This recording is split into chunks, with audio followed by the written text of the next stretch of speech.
Panoorin nyo ito, panoorin nyo itong pasok. Nagpapatutsadahan pa rin sina Vice President Sara Duterte at Senadora Risa Hontiveros. Sabi ni VP, wala na siyang natitirang respeto para sa senadora. Pero buwelta naman ni Hontiveros, hindi respeto ang kanyang hinihingi kundi paliwanag sa confidential funds. Nasa frontline ng balitang yan si Marian Enriquez. Umiinit ang sagutan ni na Vice President Sara Duterte versus Senator Risa Hontiveros at Congresswoman Franz Castro. I do not respect Ms. Castro and Ms. Hontiveros. I have no respect for them. Ewan ko, feeling ko yung salita na I don't have respect, wala lang, binabastos lang niya. Alam mo, kasi ganito yung mga ganyan diskarte, yung mga, alam mo naman tayo, magaling din tayong mangganyan ng ano yung ganyan diskarte na very formal. I don't respect them. Sa lingwaheng karsada, binabastos ko sila. Hindi lang magandang tingnan sa kanya si Vice President siya, di ba? Pero para sinasabi niyang, I don't respect, binabastos ko sila ngayon. Kabastos-bastos kasi sila Ganun Di ba?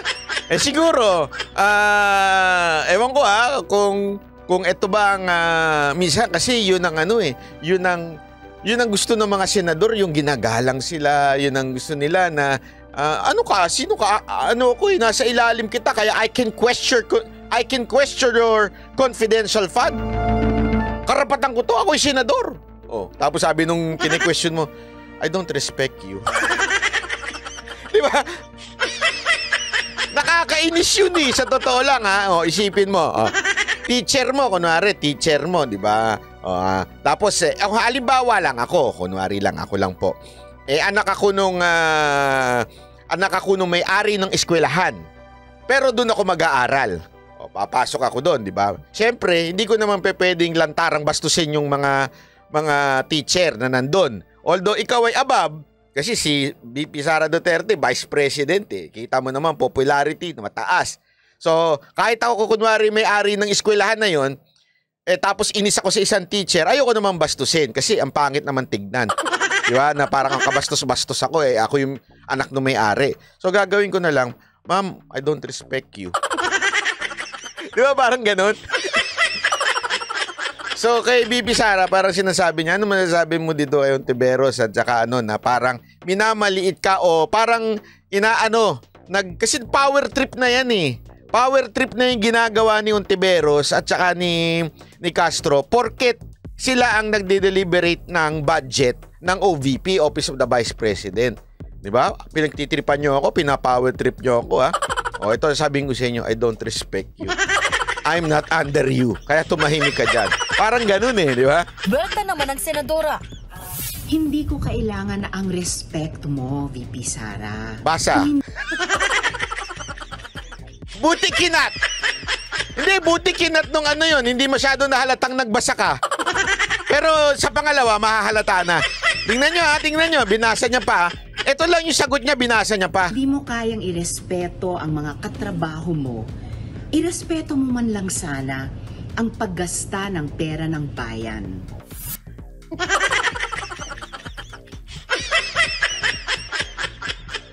Alam mo kung ano sinabi niya? Kung hindi mo kayang irespeto yung mga katrabaho mo, respetuhin mo naman ang taong bayan. Pero binasa mo pa yun, Ganun ka kaano? Ganun, pasensya na po, Senator Hontiveros. Ako may tanong lang. Ako simpleng tanong lang. Are you stupid? Question yun, Linawin ko lang. Senator Hontiveros, are you that stupid? Tanong po lang yun. Hindi naman po yun pagiging judgmental. Kasi ultimong sagot mo, ganun ang sagot mo, kailangan mo pang basahin? Ano ba yun? Sorry po, Senator Hontiveros. Unless, if you're saying, ganito lang kasimple, why did I ask that question na, are you stupid? You know why? Because may kasunod yun na tanong. Ano yun? If you're not stupid. If you're not stupid, therefore, yung mga sinasabi mo, hindi nanggagaling sa puso mo. Diba? Para lang sa kalinawan natin hindi ko siya nilalait na stupido siya. Hindi yon. I'm questioning her na stupido ka ba? Ba't kailangan mo pang magbasa? Siyempre ang sagot doon, hindi ako stupido, kaya nga ako naging senador. Sige, hindi ka stupido. Ba't mo binabasa? Ibig bang sabihin nun, yung mga sinasabi mo wala sa puso? Sabihin naman ng iba, porket ba binasa wala sa puso? Hindi. Kung ikaw mag-i-speech ka sa maraming tao, I suggest you read it. Why? Kasi baka madiskaril ka, maraming distraction, maraming technical problem, nakakahiya, may stage fright ka, pwede yun Pero yung sasagot ka na nga lang, sa sarili mong video, ginawa mo yung video mo pang sagot. Kay Sara Duterte, kailangan mo pa talagang basahin na napakasimple lang naman yung sinabi mo. Kung malalim, maintindihan ko. Maintindihan ko yung kung malalim di ba? Maintindihan ko yung kung talagang malupit at talagang masalimuot ang mga pinagsasabi mo. Pero sinabi mo lang kung hindi mo kayang respetuhin ang sarili mo, ang mga nasa paligid mo, respetuhin mo ang taong bayan. Yun lang, hindi mo pa masabi. Anong klase ka? Ako meron ako suggestion sa'yo Madam Senator Ontiveros at sa kanyang mga staff. Huy, bumili kayo ng teleprompter, mura lang yun. Punta kay Lazada. Hindi, ito suggestion ko na sa inyo para naman mapahiya na hindi ko alam, mabuking ba siyang tanga siya o wala sa puso niya yung sinasabi niya. Gumamit kayong teleprompter. Mura lang na yun.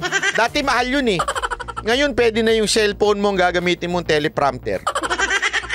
Oo. Meron pa kang app na ganun May app na ganun. Video mo, di ba? Bibidyo mo. Tapos sa ilalim ng camera mo, lumalabas na yung message. Makikita mo. Kaya ang gawin mo, sikreto nun, layuan mo lang. Kasi pag malayo ka, ito, tinuturuan ko na kayo Baka pwede sumunod naman kayo dyan. Ano ba? Bayaran nyo na lang ako na magturo ng social media nyo. Layuan nyo talaga. Layuan nyo yung camera. Okay, ganito yan. Layuan nyo yung camera. Tapos, meron dyang, merong, sabihin ko na rin yung app.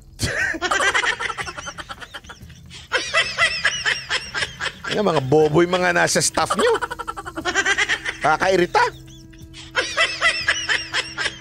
Huwag na, bahala kayo maghanap. Ba't ko pa kayo tuturuan? Basta.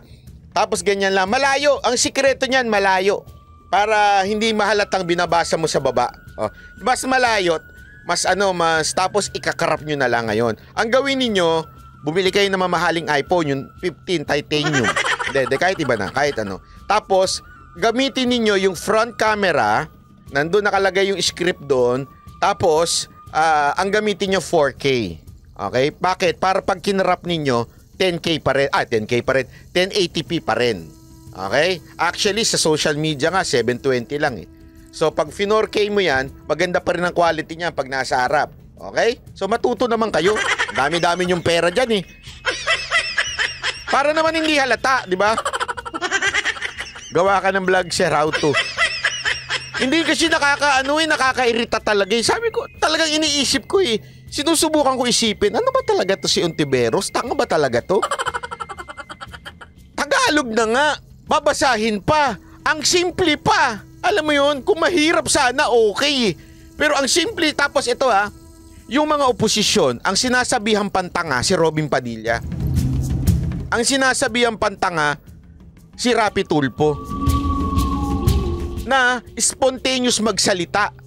Hindi nga nagbabasa. Galing talaga sa puso. Mamaya ipapakita ko sa inyo kung bakit mali ang mga bumabatikos kay Robin Padilla. Patungkol doon sa hirit niya. Tungkol doon sa Coast Guard.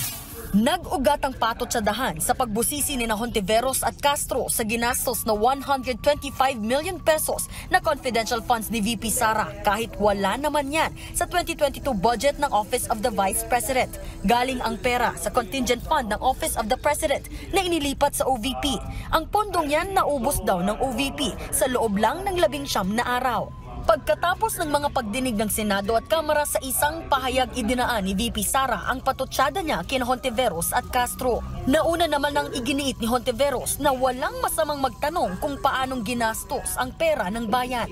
Hindi aniya special ang OVP. Sagot naman dyan ni Duterte, Hindi naman kami ever nagsabi na special ang Office of the Vice President. In fact, we respected the process doon sa budget hearing ng House of Representatives and ng Senate.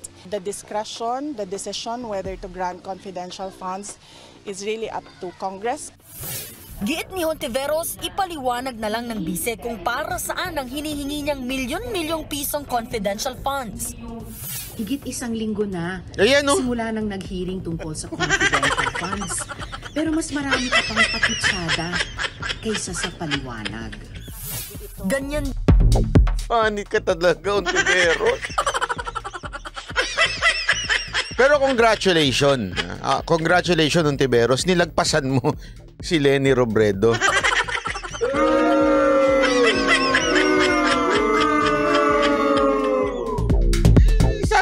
Sana lang medyo mag-improve ka. din ang